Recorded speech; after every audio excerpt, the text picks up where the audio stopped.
Hello, this is Sumik. I will be solving Encoder beginner contest and trying to explain what I'm doing, and probably later today I will be doing CAD Forces second division round with the same thing.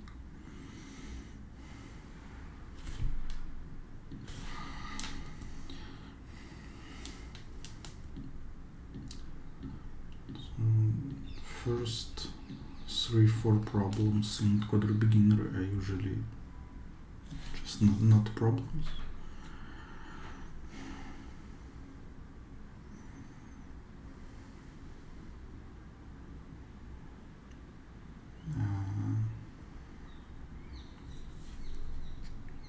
Okay, so you need to do exactly what is written in the statement.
Okay, I believe that I can swap to segments.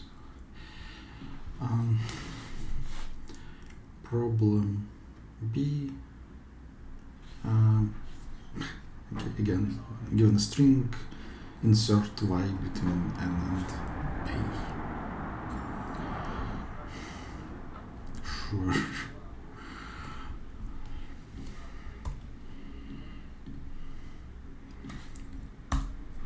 It will get more interesting.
In problem C, we are given a string of length n and up to 5,000.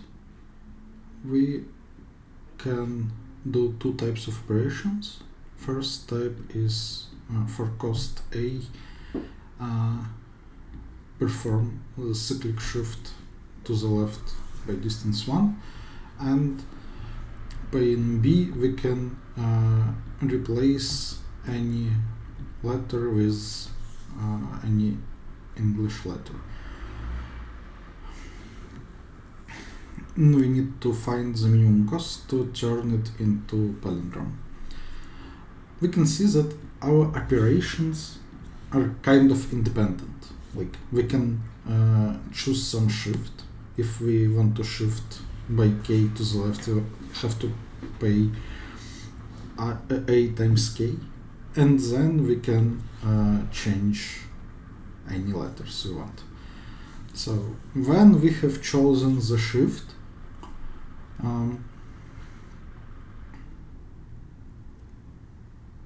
we just want to what does it mean to be palindrome? Like we have some pairs of characters that have to be equal. If they're already equal, good. If they're not, then we have to change at least one of them, and we can change just one of them. So for fixed shift, we have to pay additionally b times the number of pairs that should be equal in palindrome but are not equal right now. Okay, so for given constraints, we can just try all the shifts. There are n of them. For each of them, calculate how many operations of second type we have to do and choose the best one. This problem is actually solvable in n log n time. Basically, well, we want to do the same, just not in the most straightforward way. We want for each cyclic shift calculate the number of those changes we have to do. We can rephrase it as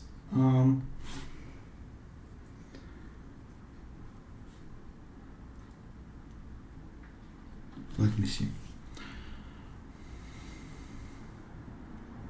I want to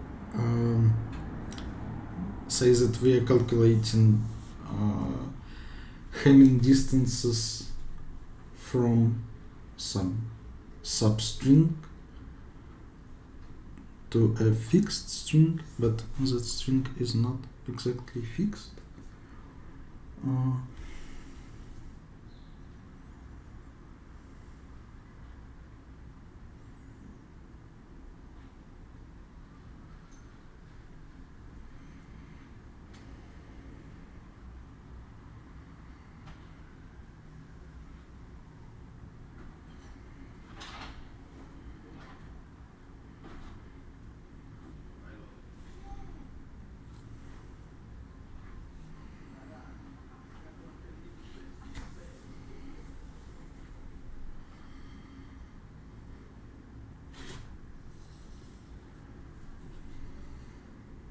Well, yeah, it should be something like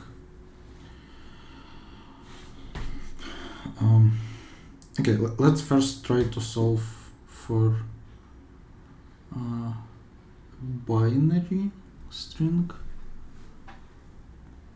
I'm not exactly sure how to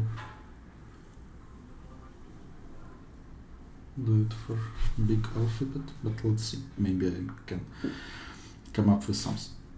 Okay, so what I want for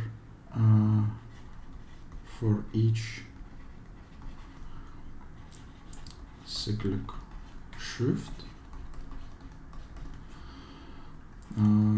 calculate Hamming distance.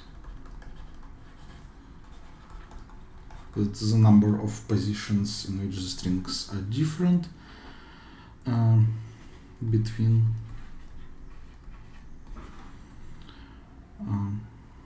that string and its reverse. Then each bad pair will be calculated twice, and we will be able to calculate our cost. Okay, what I want to try to do instead. First of all, how one want to look at cyclic shifts? Well, it's usually helpful to consider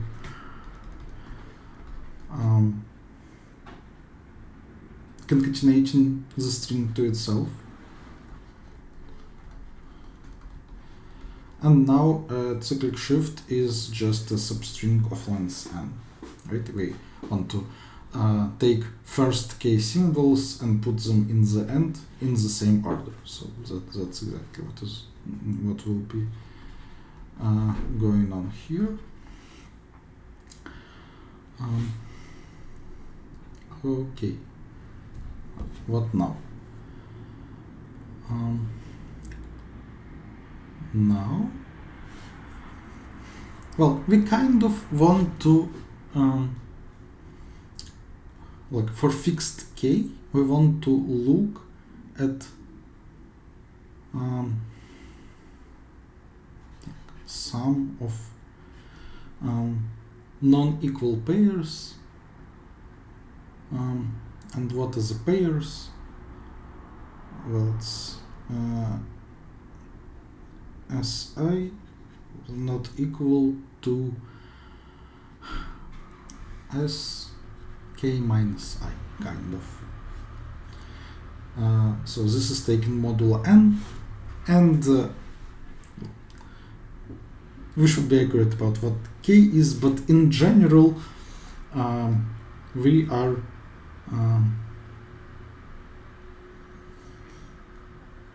we want to traverse the string in opposite directions and compare symbols, but with different starting points. So for given k, we want something like that.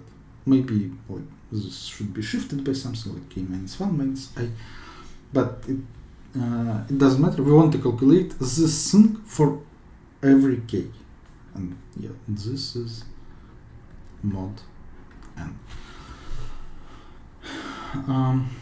Okay, how do we do that?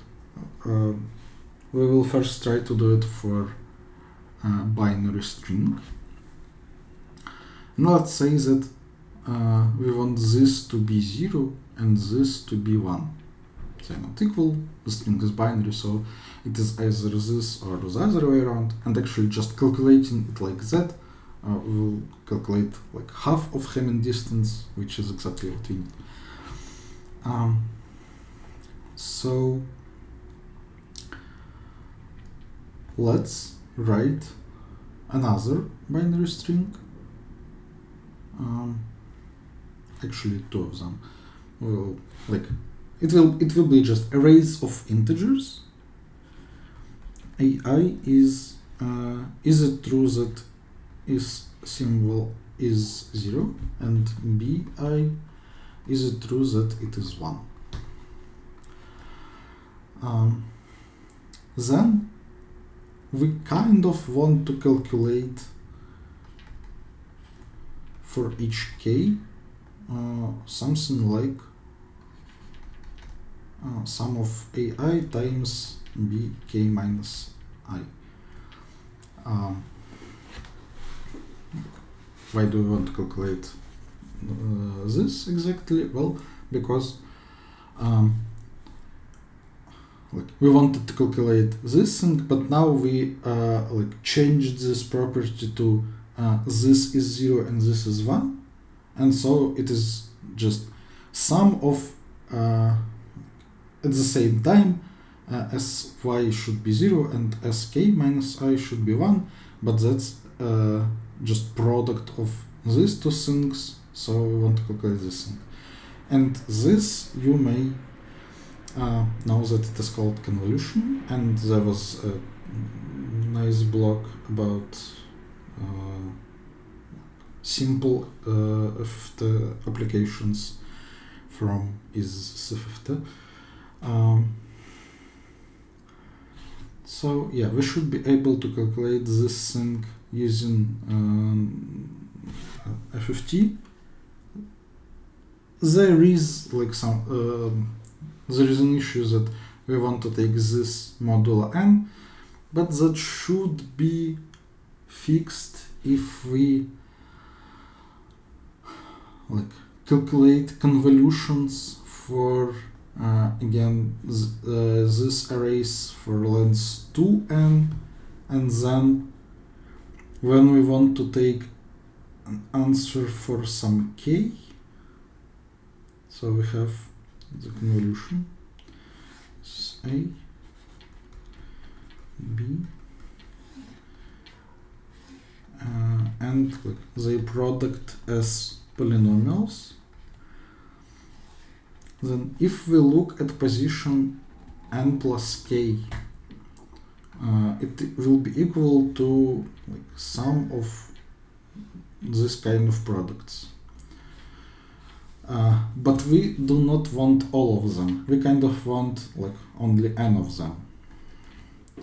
So we want to remove first k. How do we do that? Well, we can look at the index k in the product and see that it will be exactly like these guys convoluted with this prefix, but this prefix is exactly equal to this substring, so the difference of these two guys should be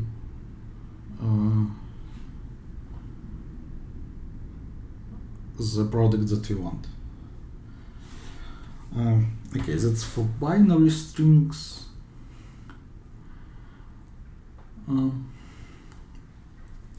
For arbitrary alphabet,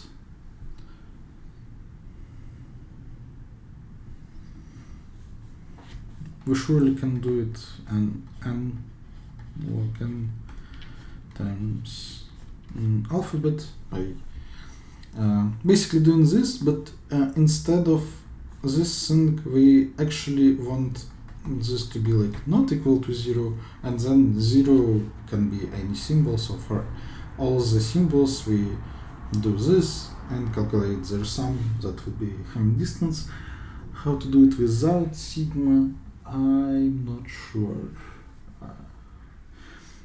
There is a cool trick how to remove it if we just want to check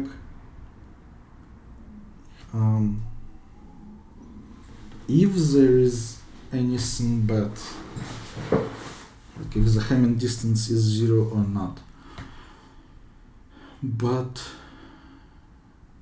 to actually calculate the Hamming distance,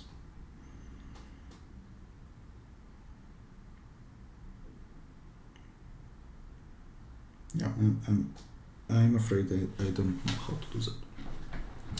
So that was a totally pointless detour. And like in this problem, oh no, S is a string of lowercase English letters. That means that that solution would work in n log n times 26, which would be fine for bigger limitations, like 10 to the 5th probably would be reasonably fast. Not sure about 2 seconds, but doable.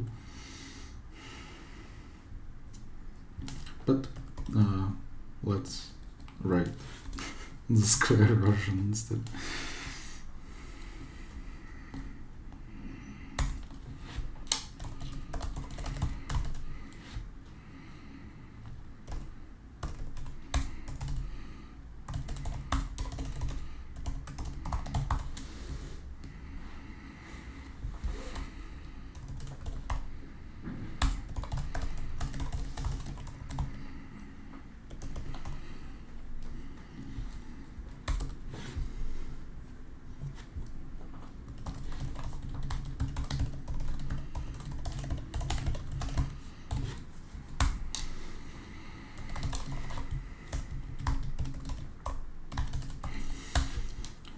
As I said, for simplicity of implementation and nothing else, I will copy the string. I don't need to apply any string algorithms exactly, so it would be possible to do it without this thing. And well, we can always not like explicitly copy, but here it is just for simplicity of implementation. So our idea was to try all the cyclic shifts, and then cyclic shift for given k is the offset. Like we will be looking at substring from k to n plus k. Our initial cost is a times k because we need to do k cyclic shifts by 1, and now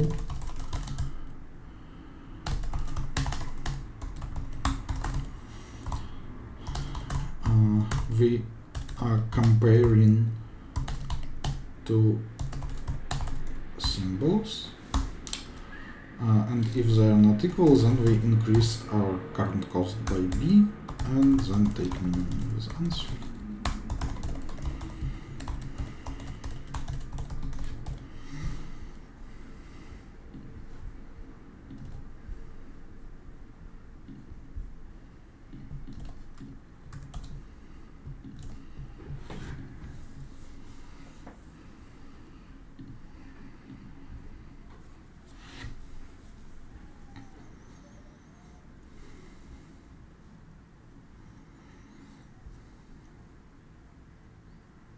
Problem D looks like right knapsack without any hidden things. Like we have n kinds of coins. For each coin we know how many items we have, and their denomination, and we want to check if it is possible to choose some coins so that their sum is x.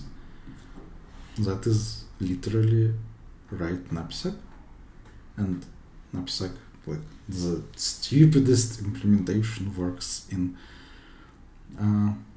x times like we are not interested in sum greater than x, so it's x times total number of coins, and total number of coins is like sum of bi, which is bounded by 50 times 50, so that's just very small. And like you can do a lot of optimizations. So first of all, we're only interested in Boolean values, so we can use bit sets. That will speed up by a factor of 64. And then, like when we have a lot of equal coins, we can try to merge them. So let's say that we have 3 coins of value c. Then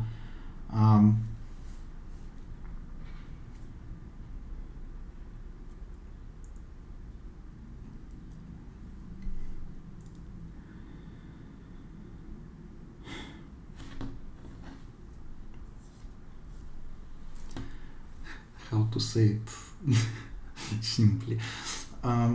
Well, the idea is that you can merge 2 of them to have the value 2c. It's easy to check that it's the same. Like with those 3 coins, we can get values 0c, 2c, and 3c, and with coins c and 2c, we can get the same exact set of values. So yeah, that's possible. Well, the idea is that it doesn't reduce our options. Like we glue these 2 coins together, but it's fine because we still have another coin of the same denomination.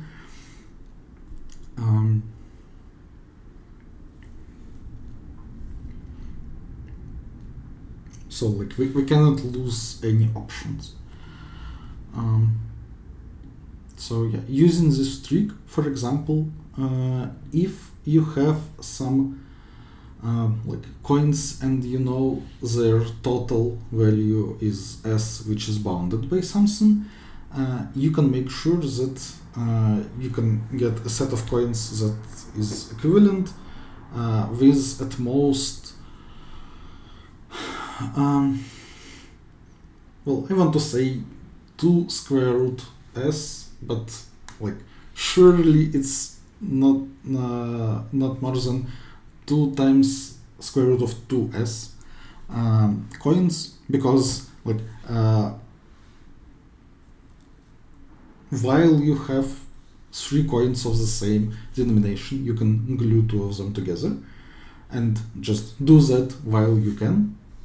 When you stop, for each coin you will have at most 2, for each value you will have at most 2 coins with that value. So we can split our set into 2 sets for which for each of them the coins are unique and their sum is bounded by s. That means that there is at most square root of 2s coins in each group. So thus we get the bound 2 times square root 2s. But actually their sum is bounded by s, so it should be possible to show that the worst possible scenario is 2 times square root s. Here we do not have a bound on the sum, but we still can convert each b to logarithm number of coins. So that will speed up things. Then actually we can do even better. Even if we are interested not only in yes or no, but in the number of ways, we can apply the coins with the same denomination at the same time. Basically we want to try to take we want to choose how many of those coins we will take, and that will be we have our DP array. We want to calculate the next one. So for this point we can go from here, take 0 coins of these values, and we can take 1 coin, then 2 coins, 3 coins, and let's say that we only had 3, so we cannot take 4. So this was x, this will be x, x minus c, x minus 2c, x minus 3c.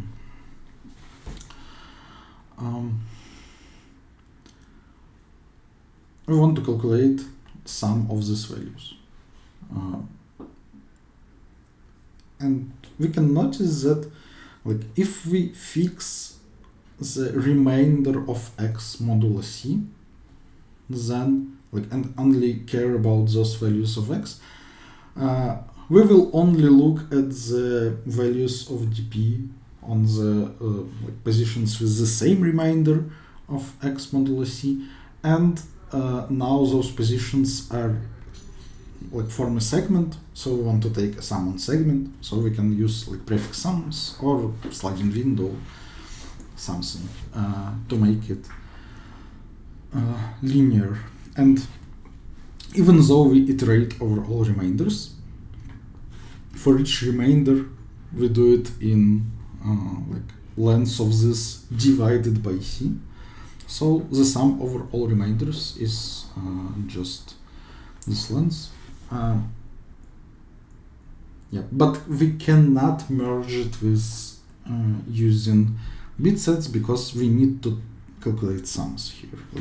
Even if we just want yes no, this method rely on having some kind of sliding window and maintaining sum.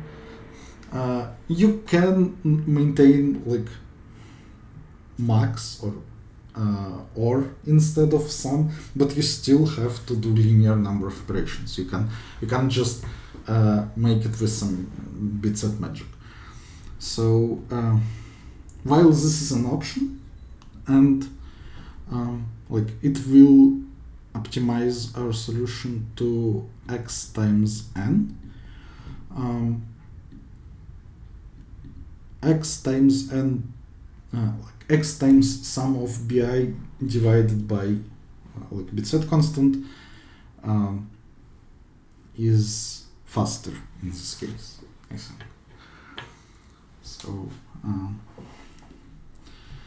let's write it with bit sets. I will not reduce the number of coins, even though we can actually get n times x times log of 50 divided by 64, which is very fast. Why do they give 3 seconds? Like, the most stupid implementation should be under 0.1 second. I don't understand something. Like, yeah, this is a beginner contest, but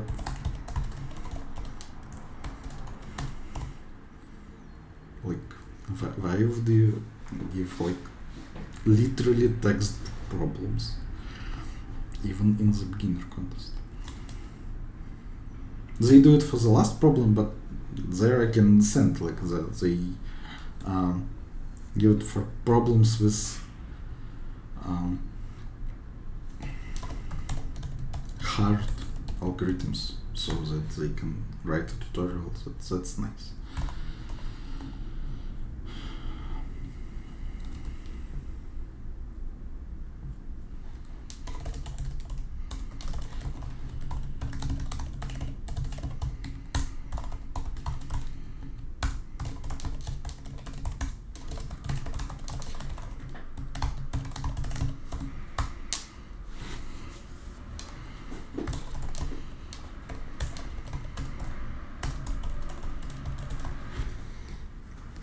So we had a bit set of values we can get, and when we add x to the set, we can get this bit set of values, add x to everything we got before, and now we can get either this or that, so there or as bit sets is what we want. It actually should be fairly easy to implement log optimization, so let's do it. Also, I didn't scan x. Okay, let's submit this one, and then we'll look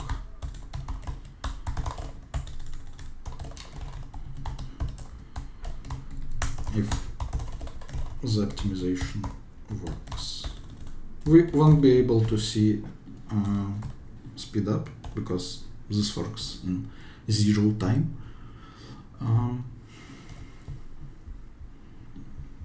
But we will be able to see if it works correctly.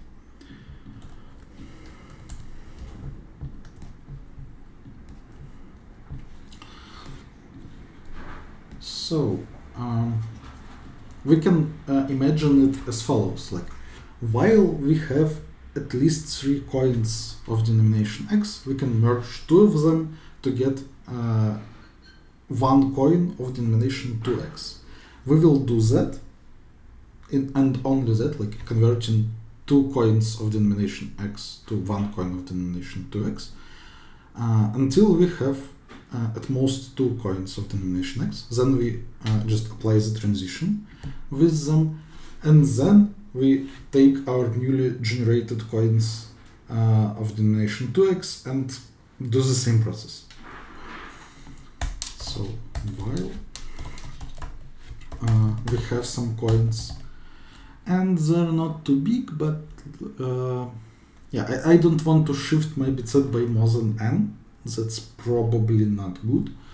Like, I know that shifting integers by more than the bit length is undefined behavior.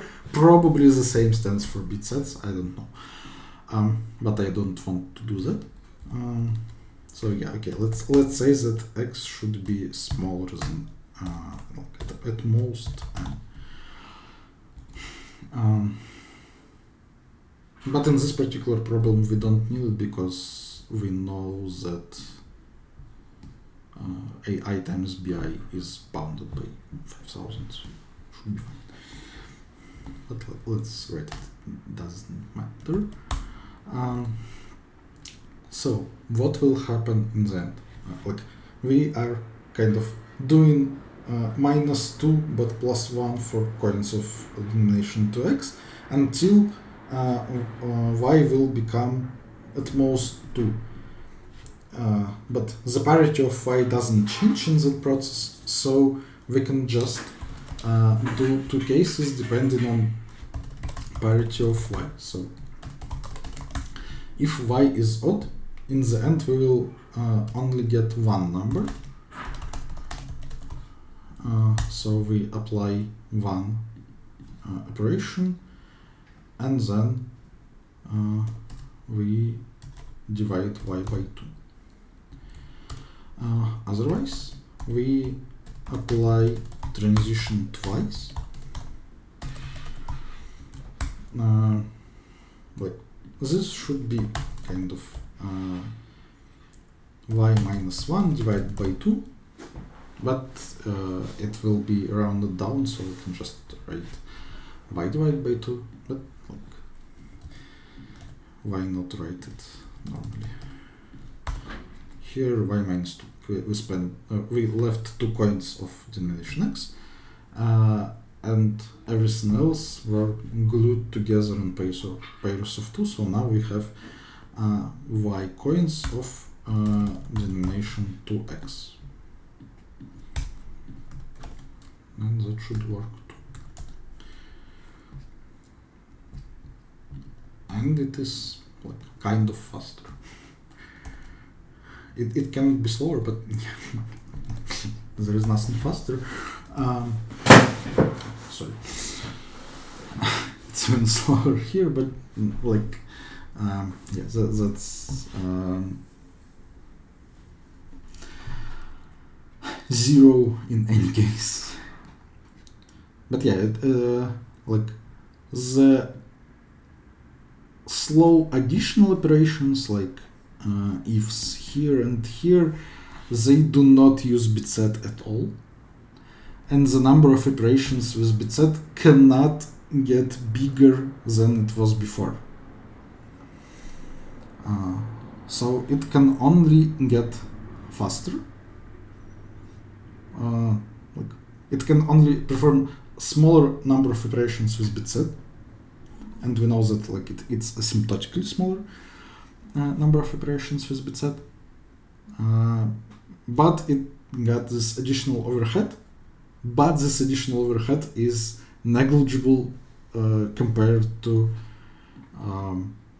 bit set. Like, bit set is still linear even though like it's 64 times faster.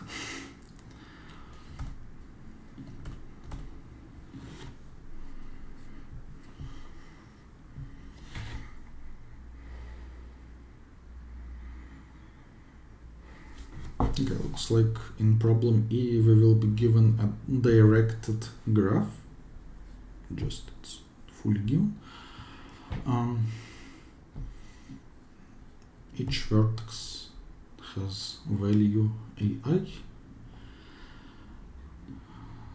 Takahashi wants to move from S to T by sooner.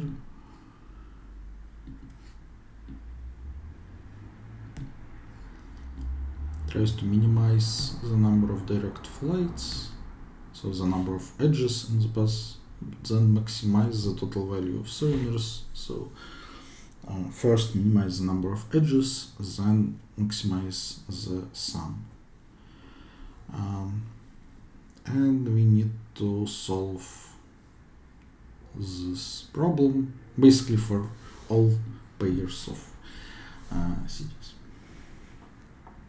Okay.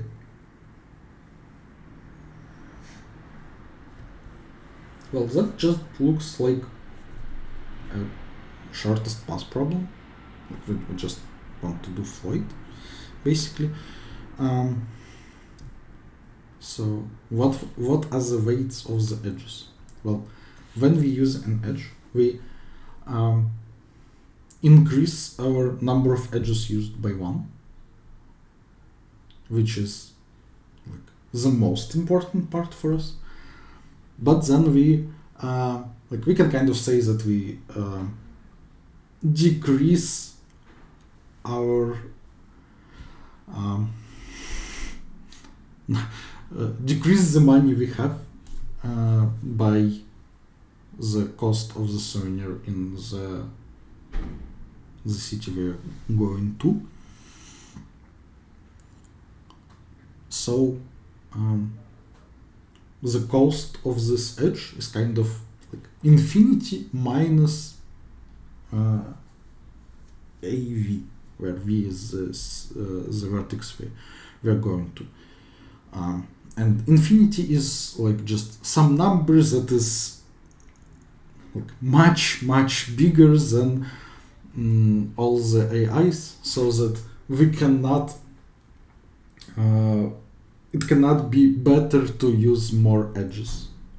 But other than that, like, we can set infinity to something like sum of all AIs, I don't know, multiplied by 10. Surely it will be enough. And then just find shortest path. So the length of this shortest path will be some number which is k times inf minus the sum of things we will buy. We will have to hardcode like buying the thing in the first city, but that's okay. And we want to minimize it. And like from our number, it is easy to get what was k, and thus like what was the sum. Like k should be the smallest number, such that k times infinity is at most, at least the distance we had. So we just build this graph, run Floyd on it in Ncube, and that's it.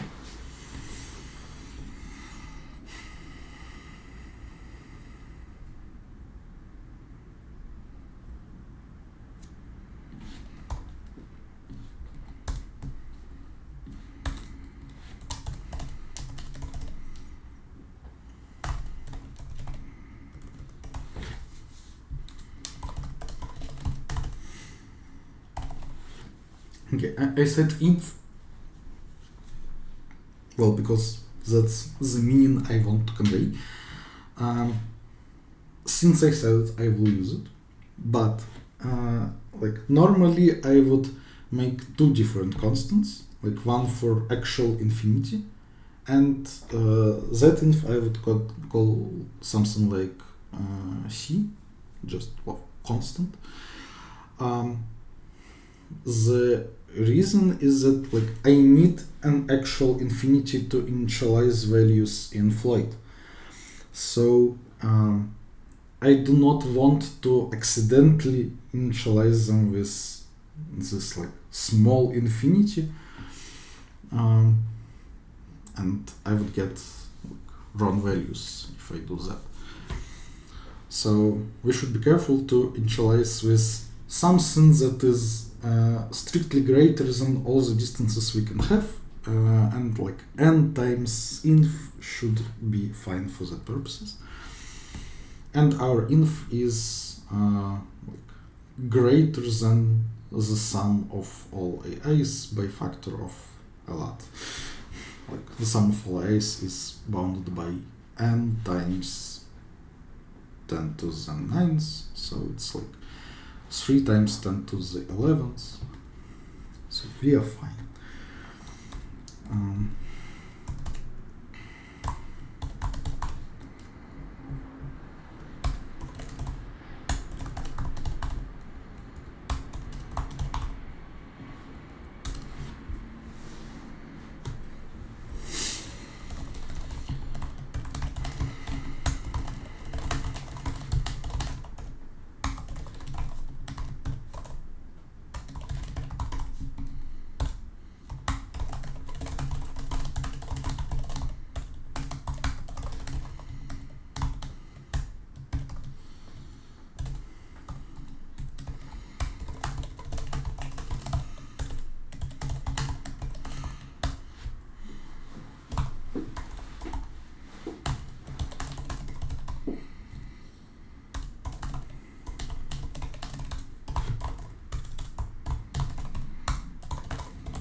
So initialize the distance between I and j as an actual infinity. If it's the same vertex, then set 0. I don't think it is important for flight, but let's keep it safe. If there is no edge, then we just leave actual infinity. Otherwise, we say that the length of this edge is infinity minus the cost of thing we can buy in the second city. Now we just run flight.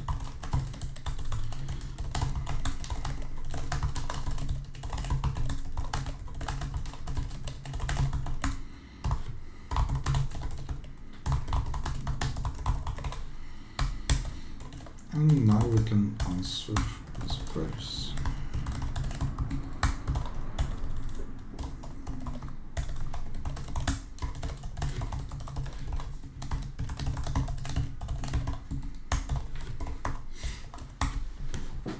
So I assume they want to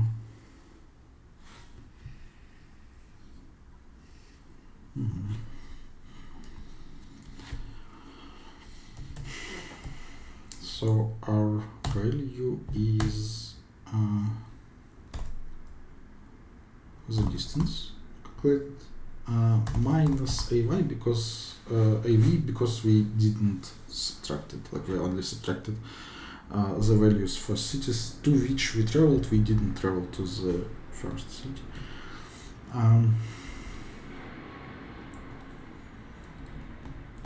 Then we want to take the smallest k such that k times inf is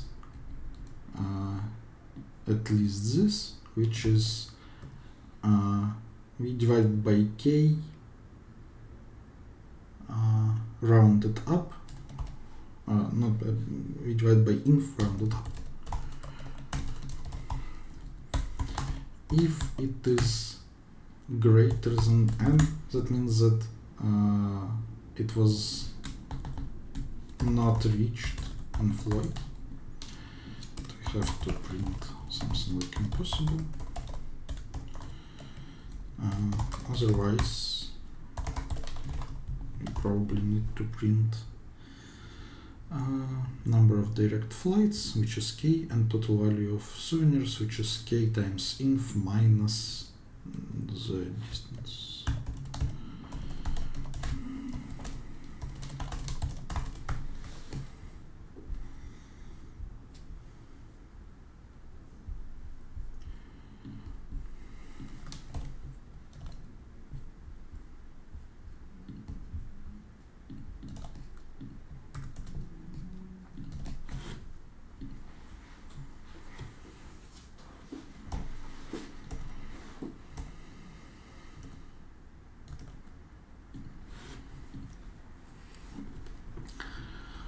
Problem F, a binary search task.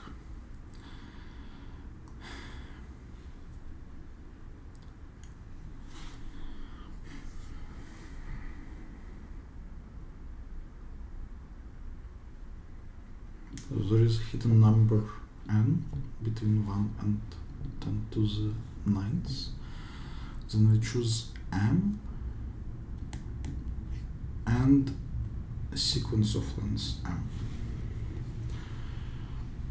Then we get sequence b, which is calculated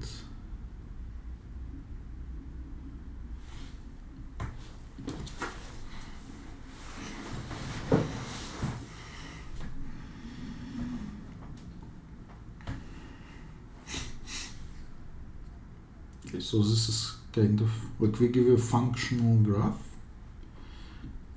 B is apply f n times to I, and apply f to I is change I to ei. So okay, we want to give an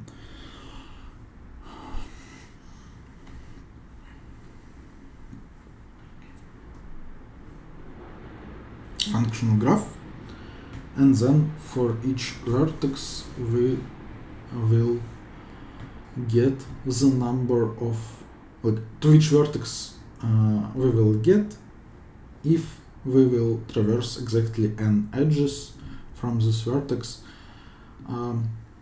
for given value. Okay.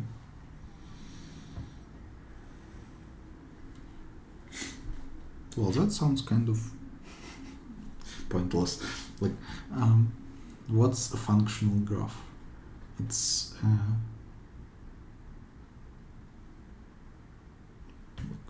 some components, which each of components is a directed cycle, and trees that are like getting to this cycle.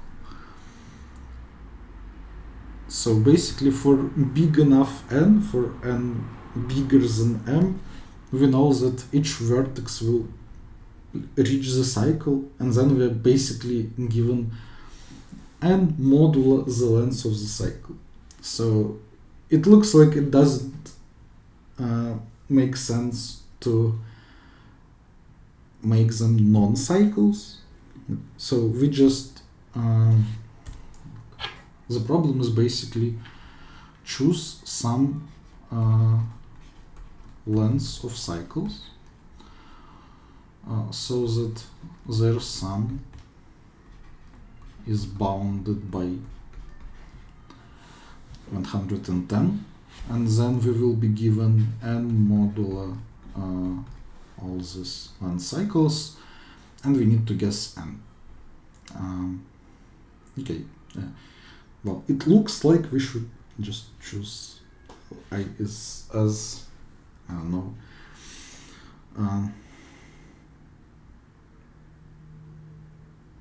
prime numbers, so like powers of prime numbers maybe.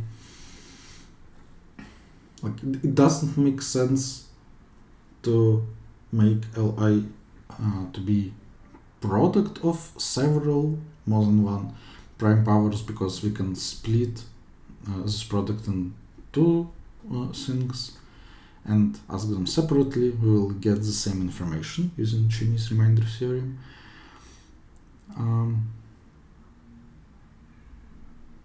But we will spend less for some of those, so it should be just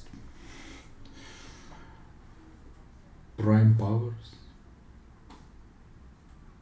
Maybe just primes work and not. We have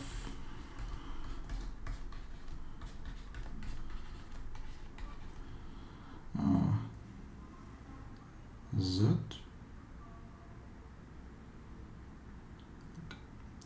According to Chinese remainder theorem, we need to like, we will be able to get n modulo product of all of them, like LCM, but since they're coprime, it will be just product, so we want product to be greater than 1 billion. So this is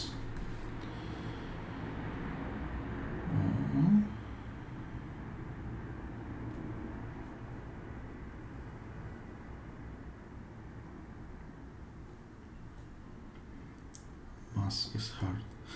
I think it should be something like this. Like, okay, product up to this is this, and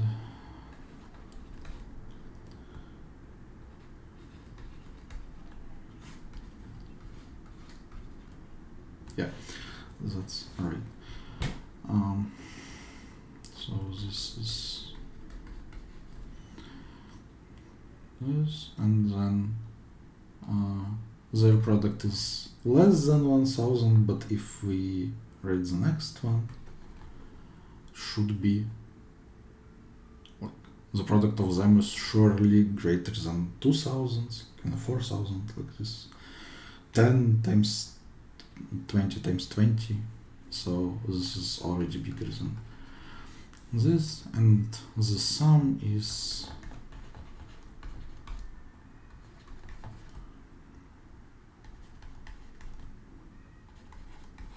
okay, that's a bit more than we want. So instead of doing this, we will increase some of smaller primes to be some prime powers of them to get something better. We need this to multiply by 2000, and this is kind of 400, so I want to multiply by 5 more. Well, we can just change 5 to 25, but let's do it with some place to spare. So like 8, 9. I don't know, that's a lot. Alright, if I increase 5 by to 25, that's 20 more to the sum. Okay, so I guess I don't want this. Instead, I want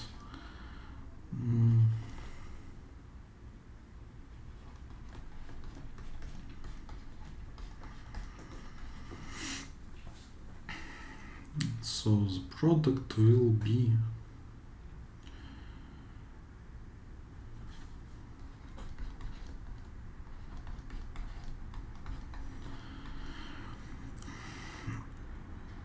$16 instead of 2, that's 8 more, and 3 more here.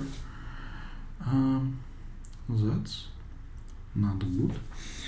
Yeah, that's more or less the same, right? We got 24 instead of 23, so we still need like 5 more.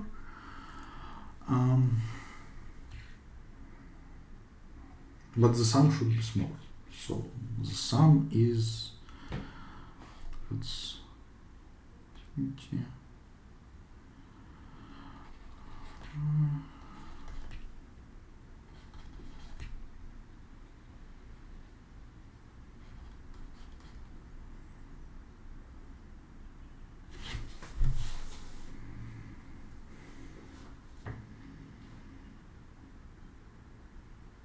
Okay, I only needed 5 there, so just 2 to 4 and 3 to 9. That's plus 2, that's plus 6. I multiplied by 6, that's enough. So that's 108. Okay, so we get 4, 9, and then primes up to 23. What an amazing problem.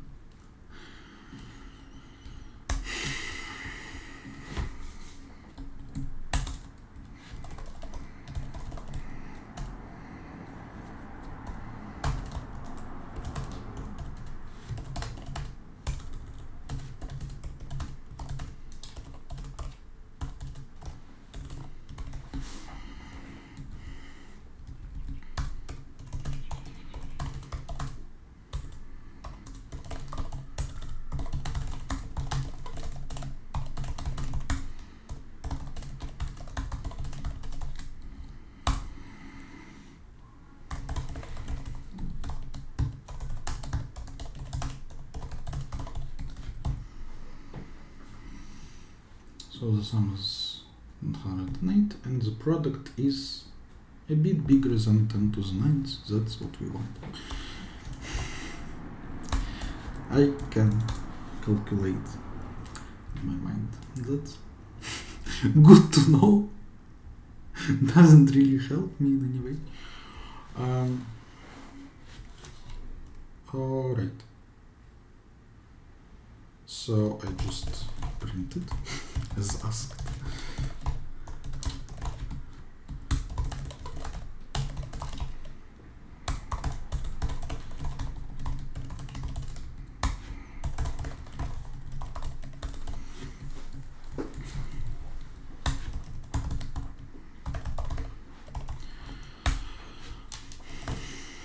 And now I have to apply Chinese reminder theorem it can be done like using inverses and stuff,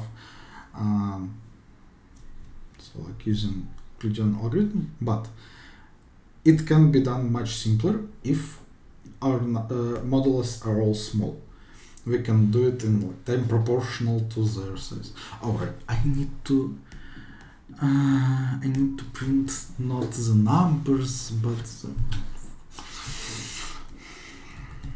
I need to print functional graph with those cycles. Cool. It really isn't.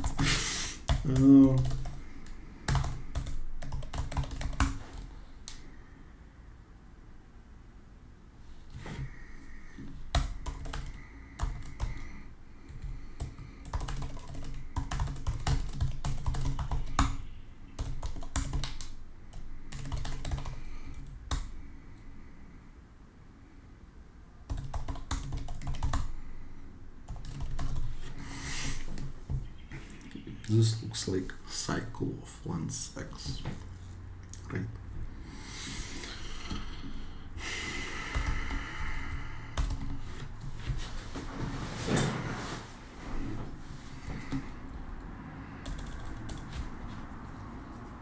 Okay, I still need to apply Chinese remainder theorem. So currently I know that my number has remainder 0 when divided by 1 as any other normal number, I mean integer. So we have to read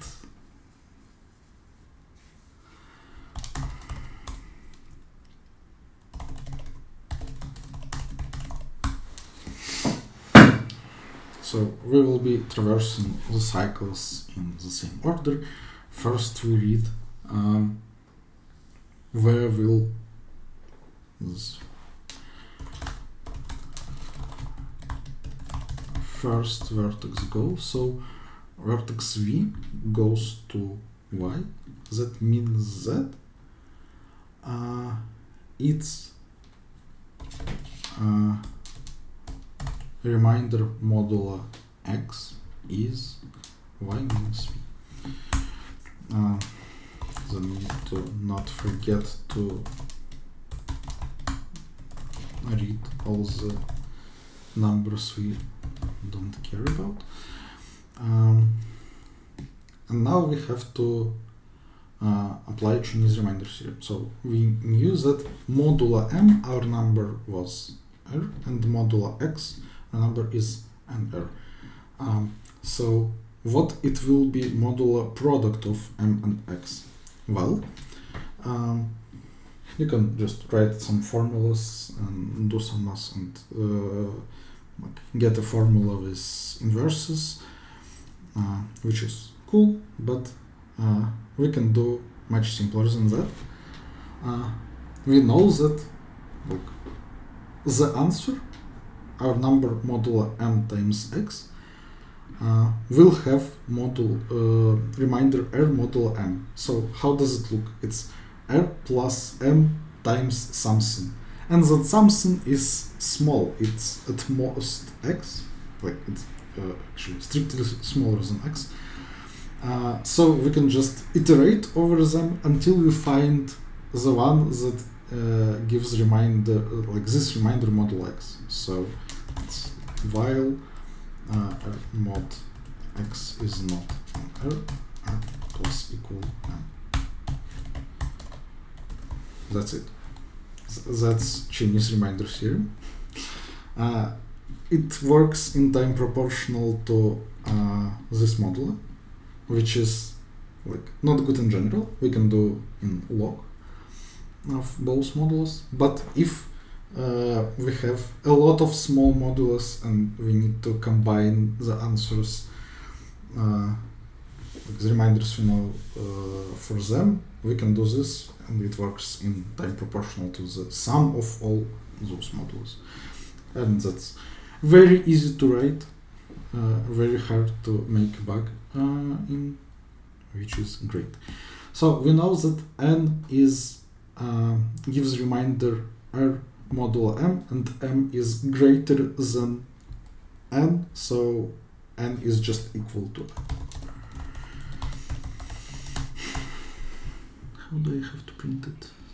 Just N. By the new line, it will be flashed when you do return 0. It prints some shit. I will not test it obviously.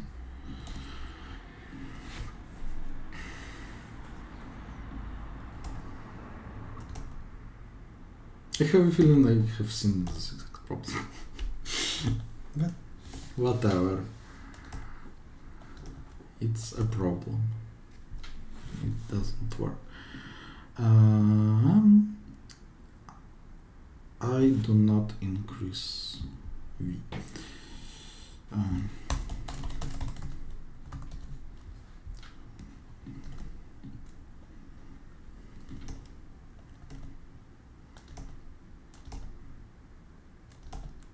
Okay, browse charging system, it will just hang there.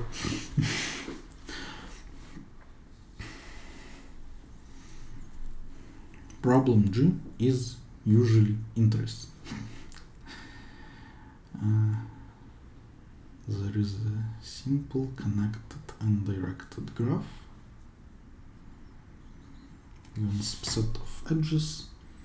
Determine if there is a walk that contains every edge x exactly once.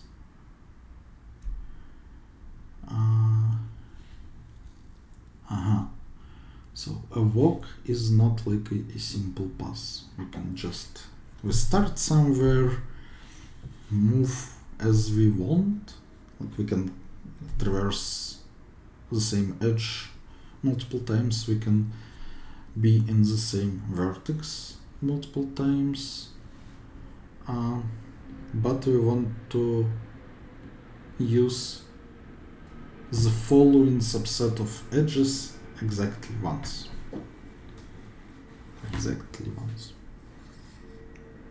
Interesting.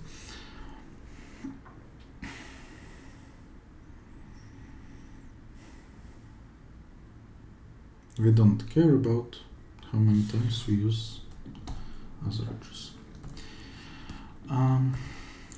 Cool. Let's read the last problem. It is usually about some standard algorithm. I'll see if it is interesting or not.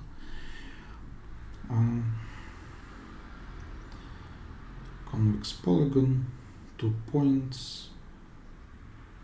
2 points are inside the polygon. The shortest distance from S to T without entering the interior of C.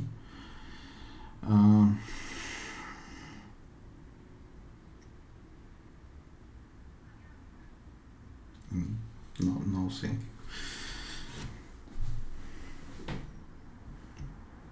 Well, it's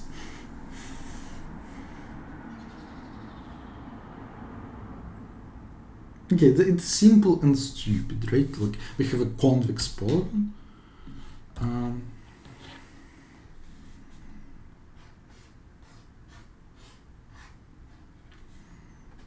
We have start, we have finish. If we can go just straight from S to T, that's the shortest path, obviously. Otherwise, we need to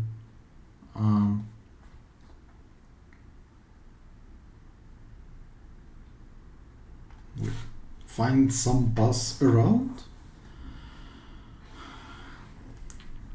But if it doesn't touch the polygon, we can move it closer to straight line, which makes it shorter. So it actually should be something like here, then walk along the polygon, then go to T. If it goes away from the polygon at some point, we can instead move along the polygon, and that will like those paths should intersect somewhere. We could just walk in the straight line. We cannot go inside the polygon because it is convex. But like this path should intersect this line somewhere, and instead we could do that, work in the straight line, so it is better. So we just do this. So the problem is just find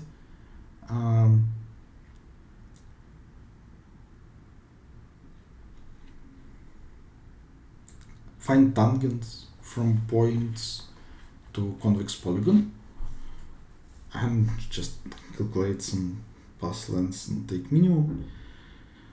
Okay, this is actually like there is a cool thing I can tell about that. What else I need to do? I need to see if given segment intersects polygon, but that's fairly simple, right? There should be a side that is intersected, so I just need to check if segment ST intersects with any side. If it doesn't, then the answer is just the length between S and T. Okay. So the problem just asks to find tangents to convex polygon.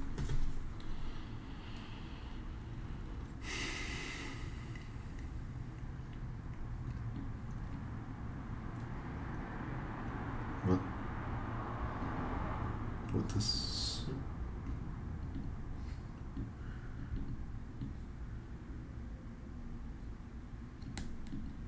it like it's bored? Okay.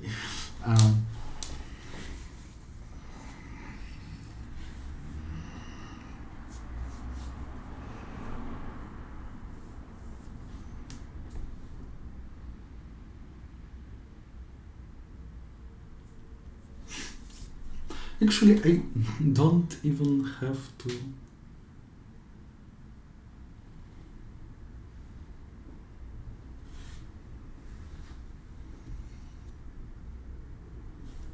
I don't even have to write a special case for intersection, because I can understand if the segment intersects the polygon just by looking at the tangents. Like, the segment doesn't intersect the polygon if and only if they can see the same point on the border, and that like the range of points I can see from the point I can get from tangents.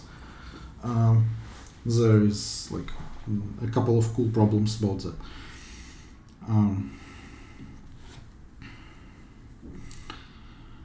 So I just need to find tangents. That's all. Okay, so I will not even use any pre-written code except for my template. Finding tangents is really simple. Turns out, like we didn't solve the problem about finding tangents in ACPC World Finals in 2016, just because we didn't know how to do that. I mean, we knew an algorithm that should work, but it was pretty hard, and like with some special cases.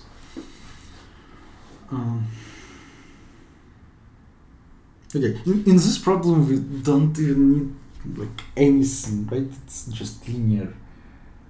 Like we can do it in linear time, but screw that. We will find tangents in logarithm time just because it's cool.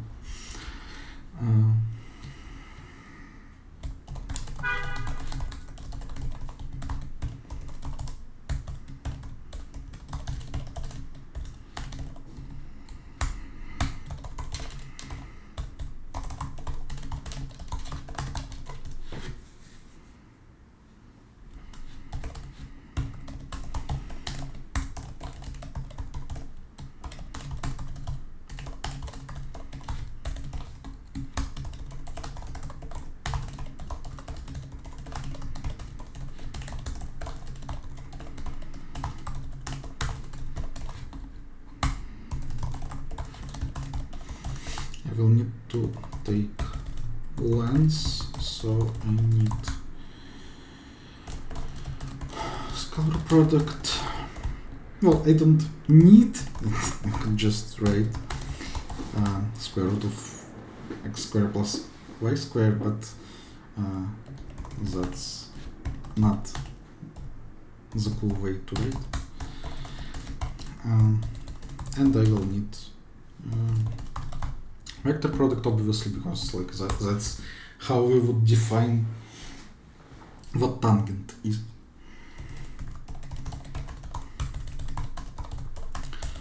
So lens squared is just scalar square, and then lens is square root of lens square. And I should return it. Okay, I think that I don't need anything else.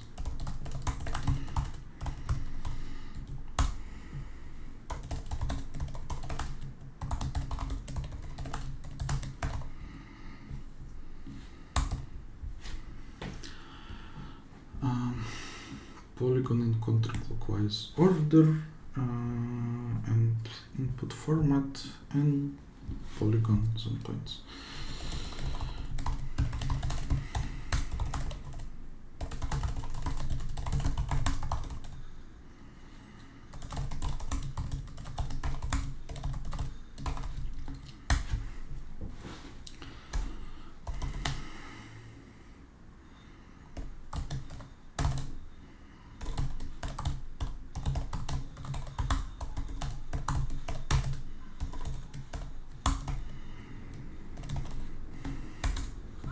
So find tangents will return 2 points on the border of the zone of the polygon we can see from given point.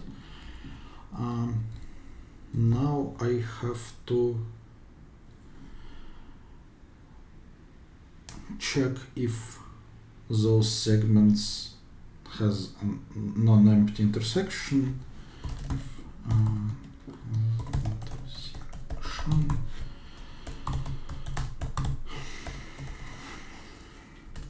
Because they're on circle, it's not that trivial, but still it can be done. Ans choose 0.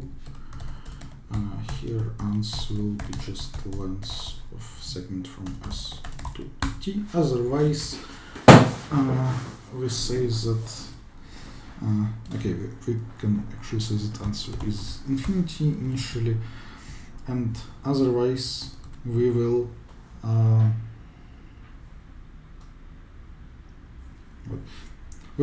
try all the options for which tangents we use. Like we can go to any point on the polygons that we can see. We should only go to the borders because like those segments don't intersect, and then we want to go along the polygon. We don't have to actually try all of them, right? We know in which order they're given, so if we go to the later point on the segment that S sees, then we have to move counterclockwise to the first point T sees. So ans will be min of calc ans then S second, then T first, as T. Otherwise, we will move clockwise, so let's like move in the opposite direction, so it's still counterclockwise.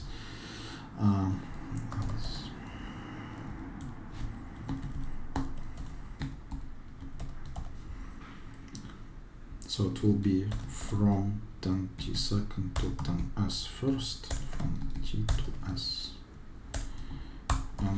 just print. I hope you only need the lens. Okay.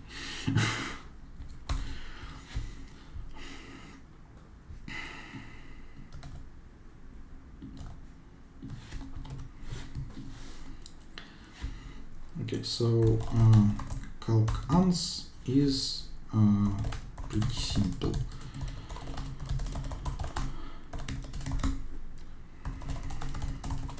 So we start in S, move to P's point on the polygon. So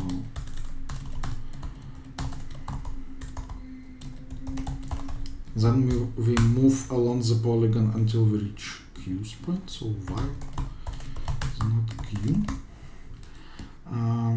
Okay, let's copy the first point to the end so we can find all the sides naturally.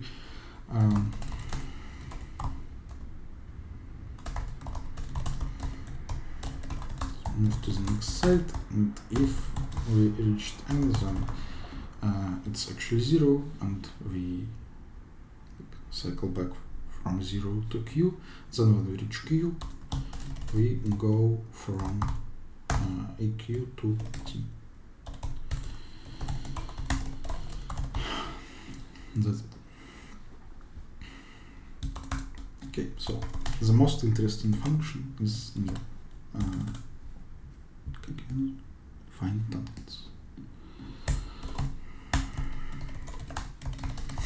So we have a point P, and we want to find the indexes of borders of the visible part of the polygon.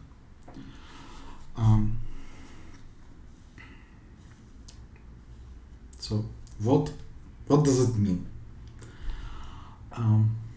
Well, first of those points is kind of like the point that is furthest away counterclockwise from P. Like, let's draw.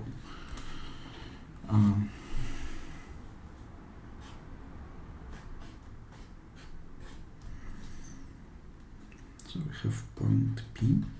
It can see from here to here. Our order is counterclockwise, so this should be the first point, this should be the second. And if we look from P, counterclockwise is still here, so this point is the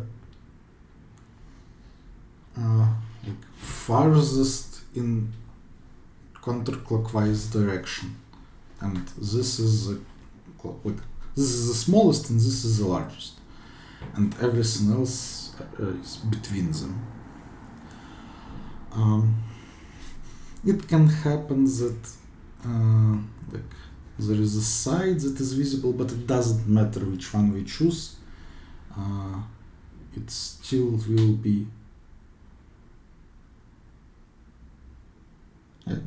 it still should be correctly calculated, isn't it? Okay, now we want the further of 2. Case of equality, probably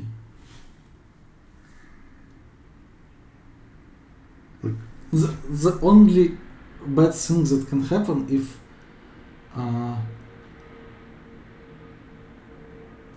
S is actually visible from T, and we should just go straight line, but we would say that we will go to the polygon and find optimal answer there if they do not intersect. But okay, if this line is not like tangent to the polygon, then that couldn't happen. So should be fine. Okay, 15 minutes really not enough for G, but probably enough for explaining how to do that. Okay, so the algorithm. If we have a convex polygon and we want to find the point that is like the best in something, the furthest in some direction, and that property is like kind of convex. Like, what does that mean? Like on the polygon there is a point with smallest value, or like the point that is smallest by that property, there is a point that is largest by that property, and when we move from smallest to largest, either this way or this way, this property increases. This property doesn't have to be numerical. Like here we can actually say the number, like that's angle like of vector from P to this point. But what we need is we need to be able to compare two points, like, say which of 2 points is bigger and which is smaller. And we need our property to have this our compare function should have this property that there is smallest element, biggest element, and on the convex hull, when we move from smallest to biggest, we increase each time. Each time we move through the edge, the new point is better than the previous one, bigger or something. If we have this property, then we can find the smallest and the largest point. Well, obviously that's the same, just multiply by -1 basically property. Like says that smaller is actually larger. So we can find the largest point by that property in logarithm time using the following magic code. So we would say that our current answer is just this. Then we will find the smallest power of 2 that covers n.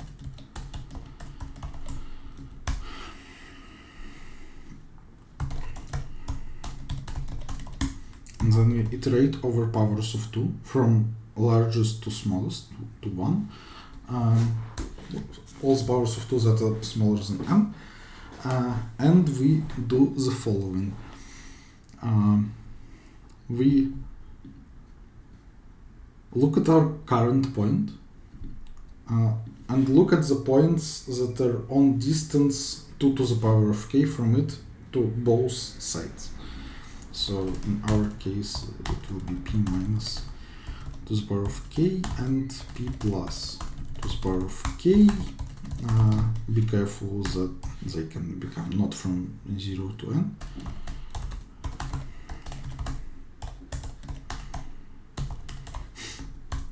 Okay, and now out of those 3 points we choose the best one just by comparing them.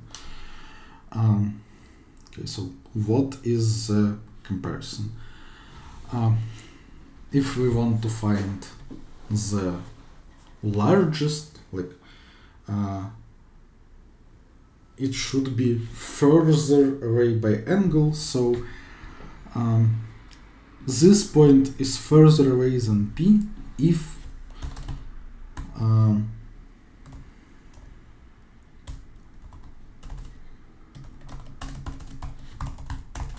this cross product is positive.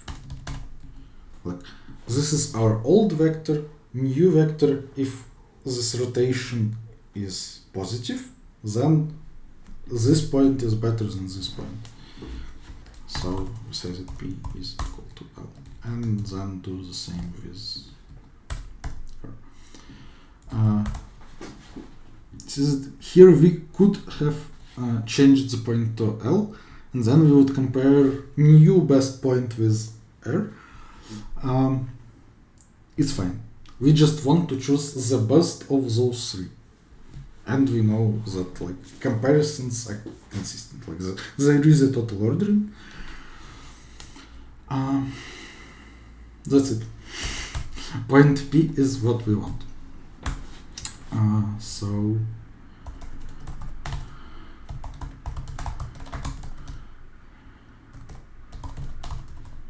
it should be the first one. And now we do the same thing, but for smallest. We don't have to start with 0 actually. Okay, any point is fine. Obviously we'll see. So now we want smaller than 0.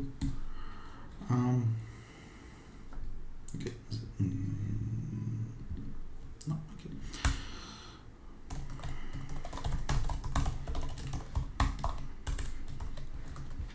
That's it. I will not explain why it works. I'm not sure myself, but this works. And if you want to find some extremum point on a convex polygon, just do this. That's like 10 lines. It's very simple. It's very fast.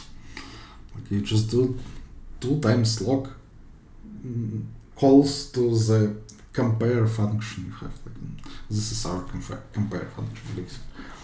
That's it. Okay, we have found tangents. We need to write has intersection. So we have 2 segments.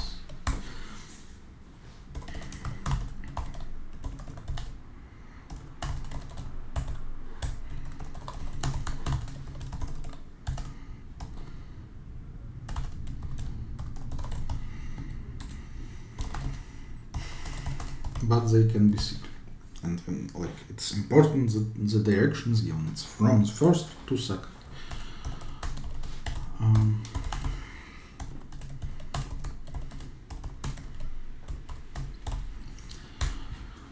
Okay, so now we have linear segments, but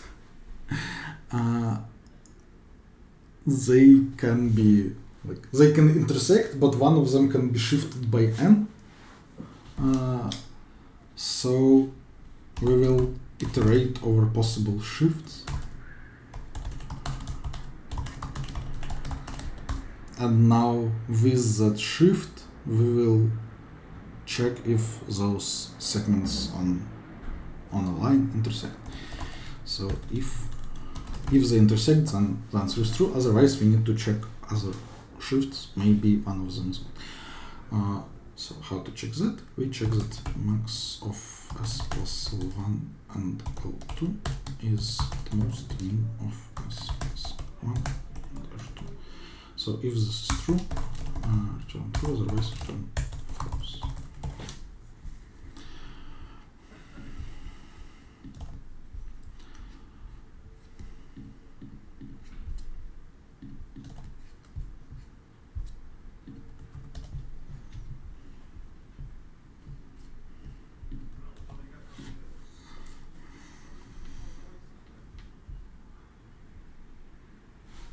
We have 5 more minutes. Let's check that it doesn't work. The coordinates are up to 10 to the 9th. Does it like not work at all? Okay, it doesn't work in some cases.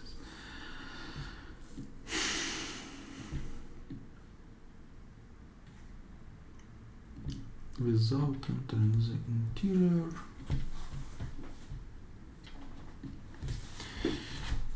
Okay, let's check everything.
facecam.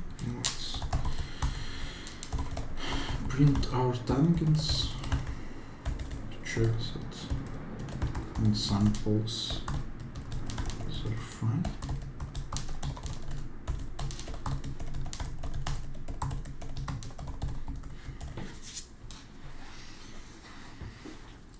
It says 3012. Sample is this. And the order of points is 3012. Yeah, that sounds right.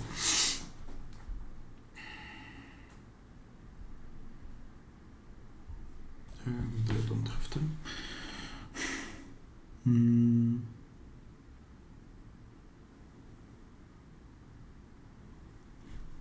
Oh, this is sad.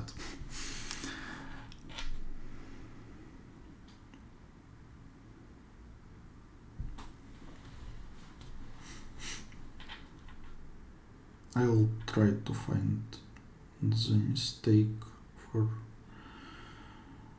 couple more minutes.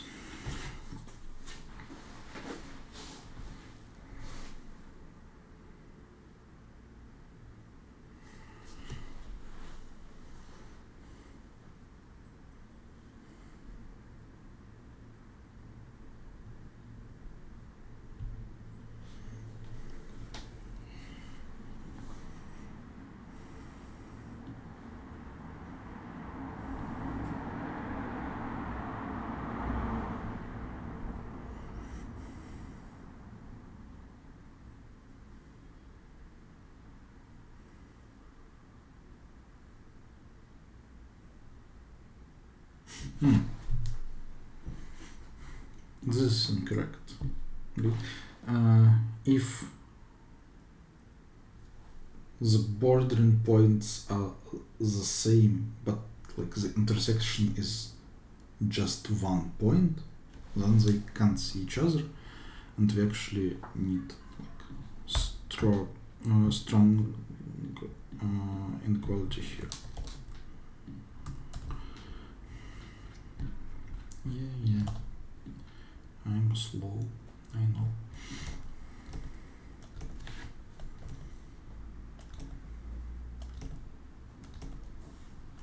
Come on.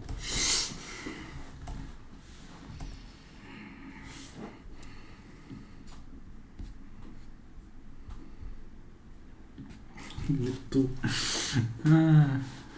How is this possible?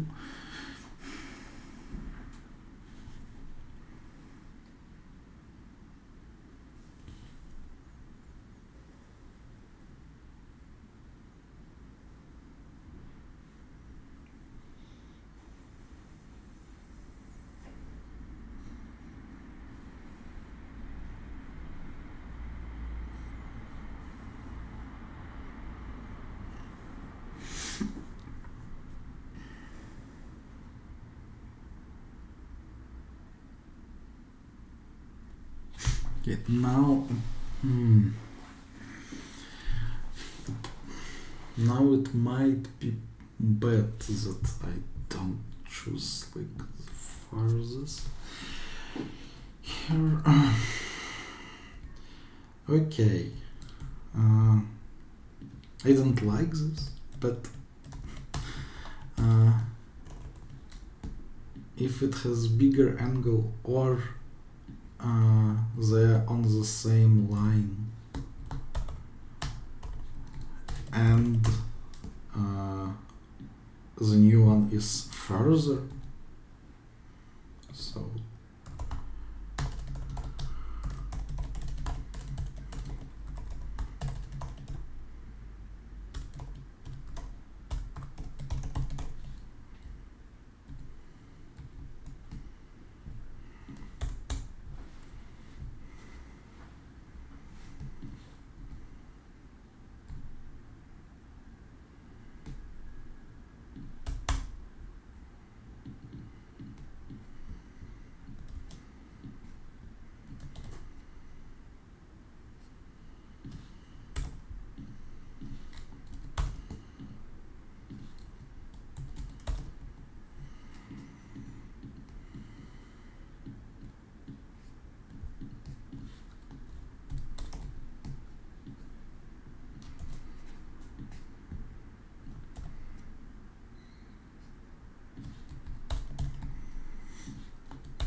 here the product is in different line, but it still should be further to be better if they're on the same line.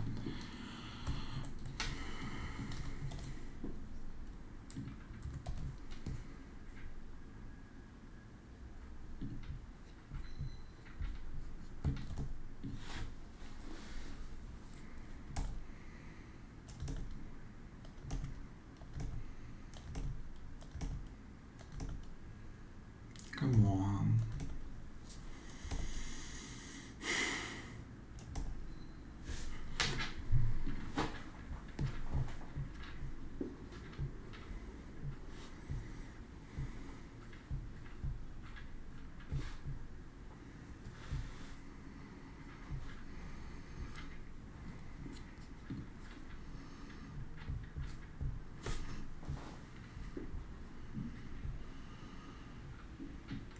So it was correct before, but incorrect now.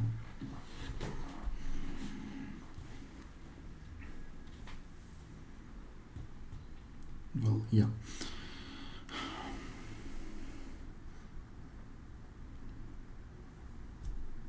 That should be the case. Like, before I said that the intersecting,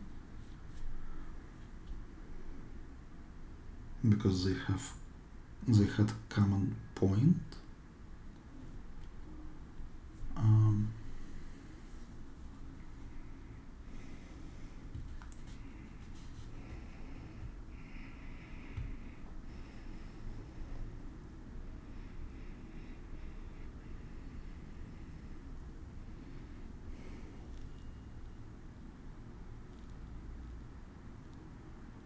Okay.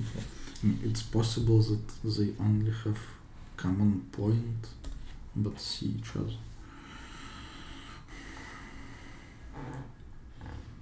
Something like this.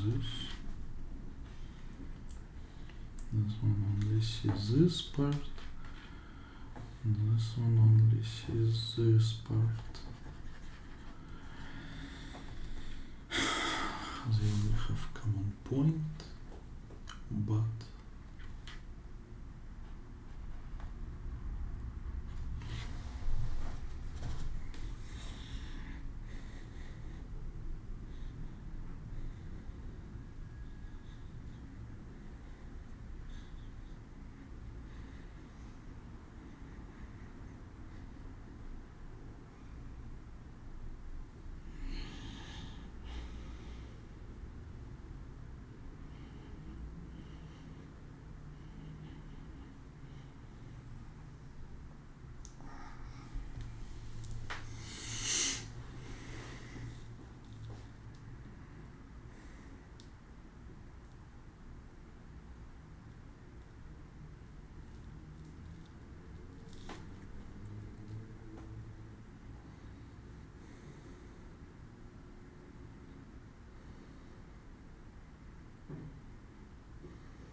okay, I guess I have to check the intersection. Okay, I actually check it.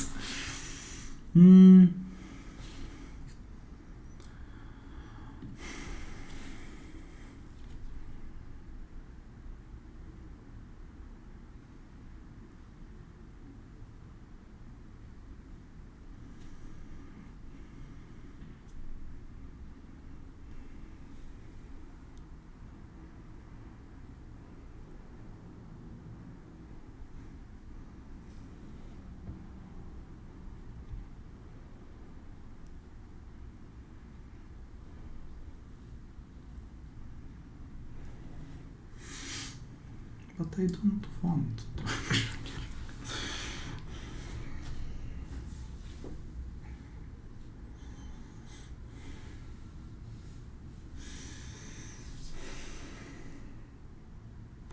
Okay. I need to get accepted somehow. Alright. So if this thing set has intersection,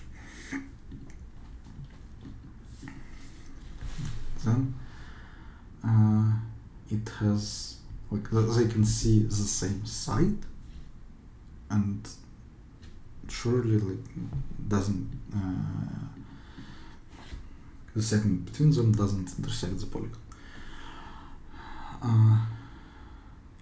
Otherwise, the whole line that contains that segment should have no intersection with the polygon. So the polygon lies on the same side from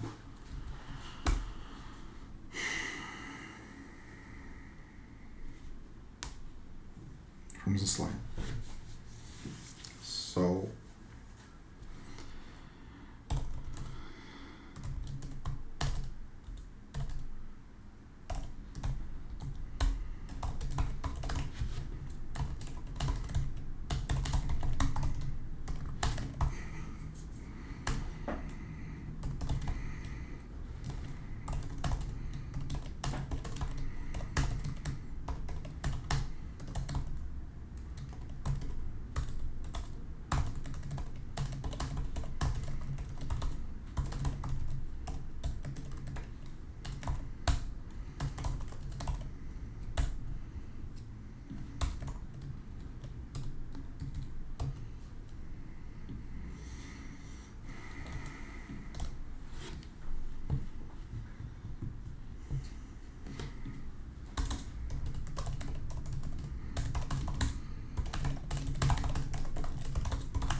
okay, that was stupid.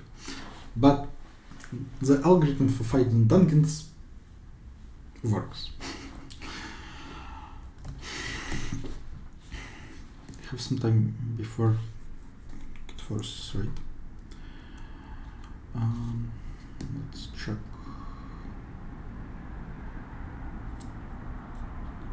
Means. Let me think about this problem for a while. If I can come up with a solution fast enough, I will talk about it. Connected graph. We want to visit some particular edges exactly once. So this is probably something about edge P connectivity.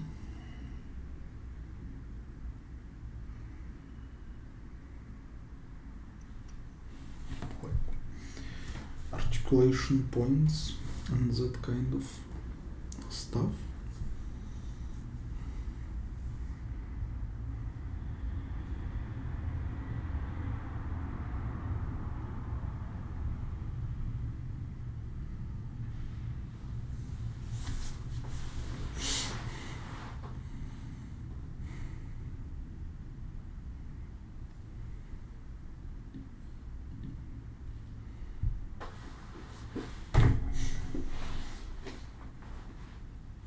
But no.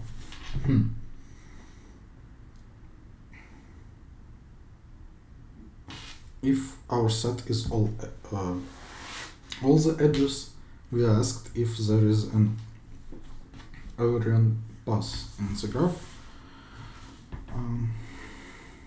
which can be done, but it is not just like finding bridges or articulation points or something like that.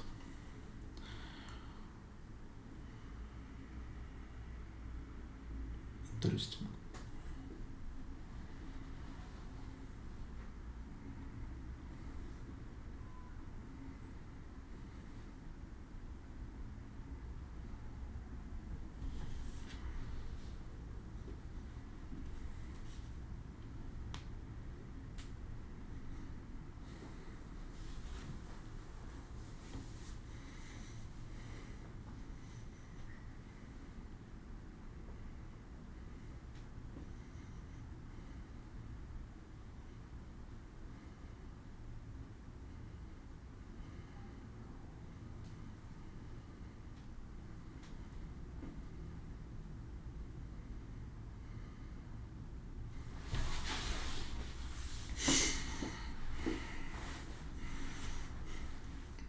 we can add some edges to our set, right? Like if we can add some edges and then find the answer, it will still be valid for subset.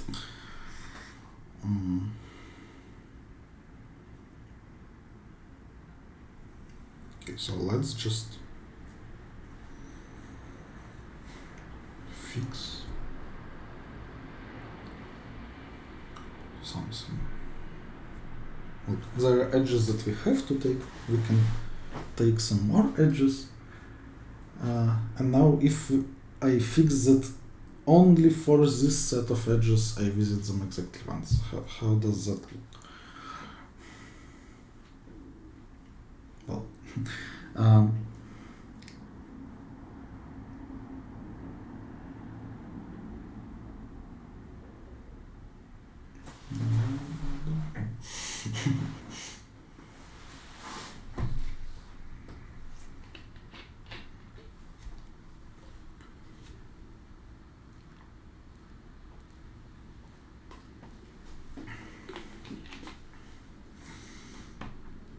oh, right.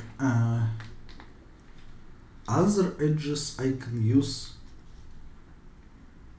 however I want. So basically I'm just saying that if there is edge not in our set, then I can move between these two vertices without ruining anything. So basically I can glue them together. So I find connected components on edges that are not in our set, glue the connected components together, and now in the graph that I get, I need to check if there is an error in pass. So I just count the parity of degrees of all vertices, and there should be at most 2. That should be fairly simple to write.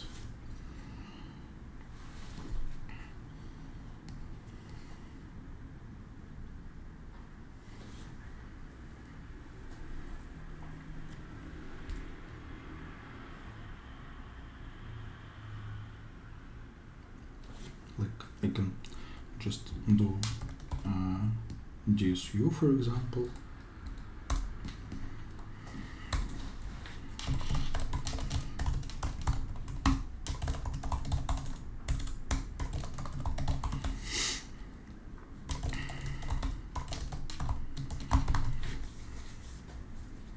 DSU to find connect components, and then just like run over all the edges, take the corresponding component from DSU and do XOR1 on degrees, and then just calculate. Yep.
this problem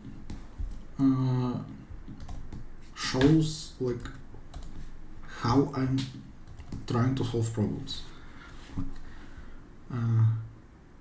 I noticed that there is a case which is just a standard problem.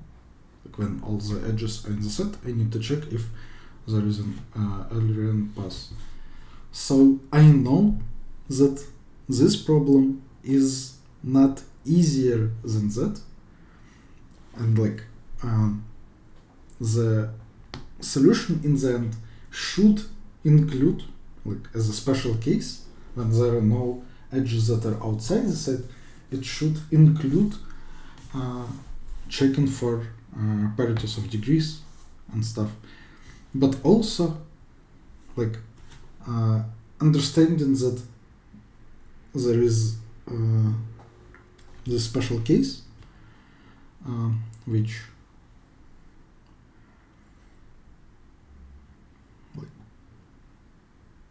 is solved by looking at the Euler pass. I then try to like find the global logic that basically reduces the problem to Euler pass. It doesn't work always like that. It's not always like if you can solve some simple corner case, the whole solution is the same. But well, corner case is run quart. Like it's not I didn't like write special code to handle that. Just like naturally there is an input that is reduced to checking if there is error in pass. So solving that helps me understand that like I should do something like probably smarter but kind of similar to checking if there is error pass, and then I work from there. Like now I have other edges that I don't have to take. What can I do with them? Oh, okay, I can just use them as I want. So I can just say this that these two vertices are the same, and then that's it. So that's a very good example and a nice problem. It looks interesting and the solution is fine. Thanks for watching. Bye.